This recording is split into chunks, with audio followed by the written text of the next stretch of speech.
One day a couple years ago, I was trying to write some lo-fi music, but I wasn't getting anywhere. I wasn't feeling inspired by the tones I was getting from my amp simulator plugins, and I thought about just calling it for the day. But I looked at my guitar cable plugged directly into my interface, and I had a thought. What if I turned off the amp simulators and just used plugins in my pedal board to get sounds? I bypassed my amp simulator plugin, turned on my delay pedal, and holy moly, the tone was great. It was unlike any amp sound I had ever heard before. It was super clean and pristine, and I really loved it. I thought to myself, maybe I should turn on my overdrive pedal, and I did, and holy crap, it sounded so wicked. It sounded really aggressive, but once I put a low-pass filter on it, it sounded really grainy and really cool and really lo-fi. And that was the first time on my own that I used a direct guitar sound. And since then, I've been using that sound so much, probably just as much as my amp simulator plugins. So, what is the direct guitar sound, and why is it so cool? Let's check it out. Direct guitar sounds are not new. They've been around since at least the 1960s or 70s, when engineers would have musicians plug directly into a preamp, then through a console, and then onto tape. Recording engineers would use either the preamp or the console's input level to create and control distortion sounds. Many iconic guitar sounds were recorded this way, such as Revolution by the Beatles and Black Dog by Led Zeppelin. These guitar tones have a very unique sonic characteristic to them because there's no amplifier or speaker coloring the sound. It's just a guitar plugged directly into essentially a distortion pedal. You also can get amazing clean guitar sounds as well. Many guitar tones from funk records in the 70s and 80s and country guitar tones from the 80s and 90s were recorded directly into a console. And they sound wicked.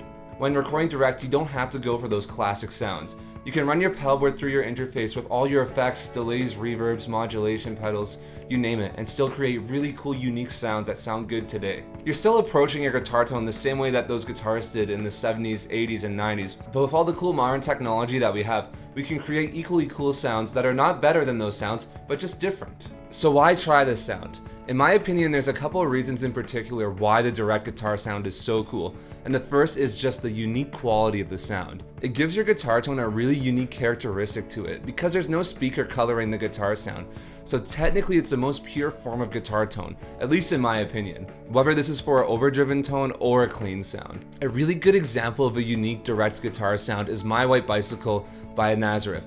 I should say covered by Nazareth as it's by Tomorrow, but you get the idea. This tone stumped me for so many years. From the first time I ever heard this song, I was blown away by the unique quality of the sound. But whenever I tried to get the sound on an amp modular, I wasn't even close. It wasn't until a few years ago that I realized that this tone was probably from an overdrive pedal plugged directly into a recording console. Once I had this epiphany, I tried recording one of my overdrive pedals into my computer, and it sounded closer to that guitar sound than I had ever gone in my life, and I was super happy. Hey, it's Ed and Kolji here. I realized that when I filmed this video, I didn't even film myself trying to get the My White Bicycle tone. So let's do it right now. So I've got my pedal board plugged directly into my interface. I'm going to use the Greer Lightspeed for this and an EQ pedal just to dial in the tone a little bit more. I have my carbon copy on just for a little bit of delay support, but that's it. So here's how my tone sounds.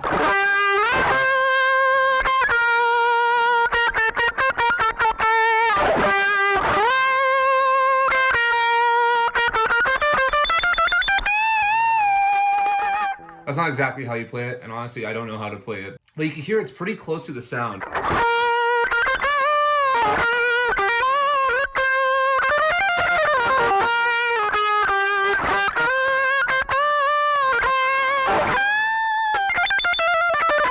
Now obviously this tone is not 100% accurate, but honestly it took me about 2 minutes to get it. Compared to the many years I spent scrolling through menus trying to find the perfect amp sound to get this sound, I'll take it. A great example of a clean direct guitar sound is the solo for Kiss by Prince.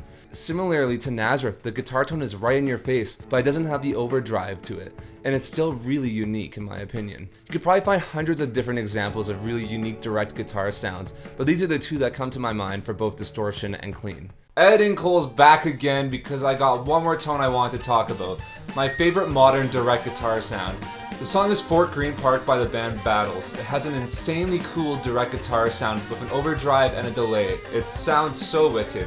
The guitarist with Battles, Ian Williams, is one of the most inventive guitar players of all time. He practically invented math rock with his band Don Caballero, and he keeps pushing guitar forward with Battles, and I think it's awesome. Check out Fort Greene Park by Battles if you haven't heard it, and if you haven't heard Battles, check out Battles because they're awesome. Another reason why I think direct guitar sounds are so great is that it can create a whole new vibe in your song. I have a personal anecdote about this. When I was recording the pre-chorus section for Fall Out Pieces, our producer had me record directly into the console, and he used the line input on the console to create overdrive. He did this so it would capture the listener's ear and would create a different vibe in the song. And if you listen to it here, you can really hear how it separates the song nicely.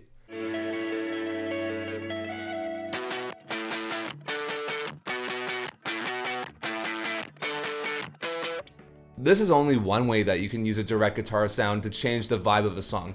There are so many other different ways that you can do. So let me know in the comments down below how you use a direct guitar sound to create a different vibe in your music. Now that we've gone through the 2 reasons why I think direct guitar sounds are great, let's listen to some direct guitar sounds. Alright, we're going to check out some different sounds that you can get using direct guitar tones. The first ones we're going to look at are the ones from the intro song. This first tone is the first sound you heard in the song. It's got a little bit of overdrive to it and a lot of reverb.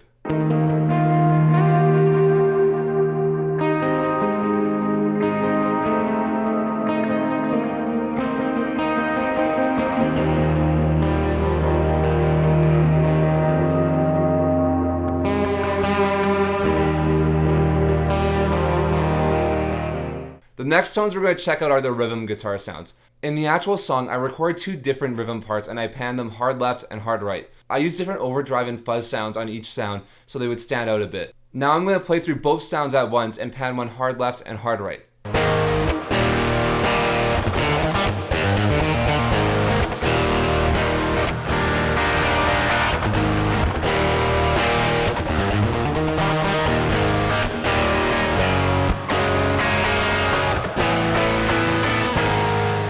Now this is the lead guitar sound. This is actually pretty much identical to the first guitar sound, but with just a little bit more distortion added.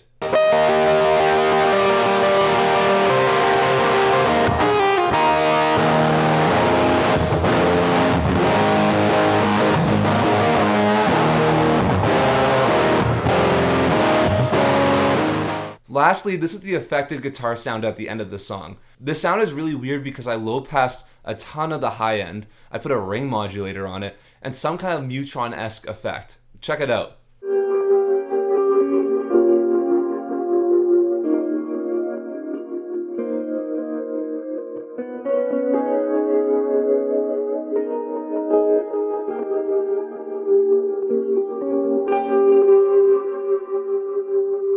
Now that we've gone through all the guitar tones in the song, let's check out 2 other direct guitar sounds. The first is an 80s inspired clean sound.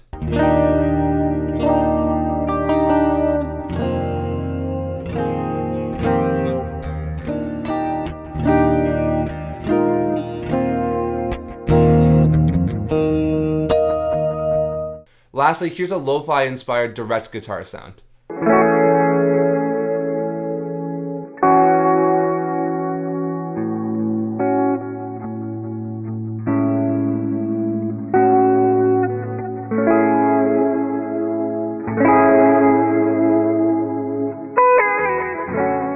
As you can hear, you can get a real wide variety of guitar tones by going directly in. Whether you're using plugins to color your sound or your pedals, there's so much that you can do with it, and I find it personally really freeing. Almost more freeing than using an amp. It kind of feels like you can do anything with these sounds, which is really cool. I think direct guitar sounds are super cool. I think that everyone should try them, but I do have some tips for you if you are planning on doing that. The first tip I have for you is watching the high end of your guitar. Sometimes when you're recording directly with a preamp or some overdrive pedals, the tone can get a little bit harsh. Now this is kind of the appeal of a direct guitar sound, especially an overdriven direct guitar sound, but sometimes the high end becomes a little bit too unbearable. If you're trying to record this sound, I recommend going into your DAW and picking just the most basic EQ plugin that you have and using a low pass filter. And just experiment with cutting out different amounts of high end. You might find that you like cutting up to 4K, you might find that you like only cutting up to 12K. If you don't want to use an EQ plugin, you can use your pedal's tone knob and just turn it down a little bit to cut out some of that high end, or use an EQ pedal if you want. My second tip is don't be afraid to experiment. Experiment and try different pedals direct, and you might be surprised by the results. I was surprised by how much I liked my delays and reverbs run directly into my interface, so just try whatever pedals you have and see how they work direct, and you might be surprised. My last tip is that if you have an audio interface and a DAW, you don't have to spend that much money to get these sounds. Using a stock overdrive plugin in your DAW will get you really great results. They might be just as good if not better sometimes than pedals. You just gotta experiment and have fun with it. But if you do find that you're really liking the sounds and you do have the money to spend and you want to put these sounds on a pedal board, there are pedals that you could look into, such as the JHS Color Box and the Hudson Electronics Broadcast. Both of these are great pedals that I've personally tried and can recommend for that really cool console sound. So I want to know, what's your favorite direct guitar sound? Do you like the direct guitar sound or do you hate it? Let me know in the comments down below and let's have a discussion. Thank you so much for watching this video. If you enjoyed it, please consider liking it and subscribing to the channel. My goal is to hit 1,000 subscribers by the end of this year, and I really think we can do it. Thank you so much again for watching. I'm Cole G, and I'll see you in the next one.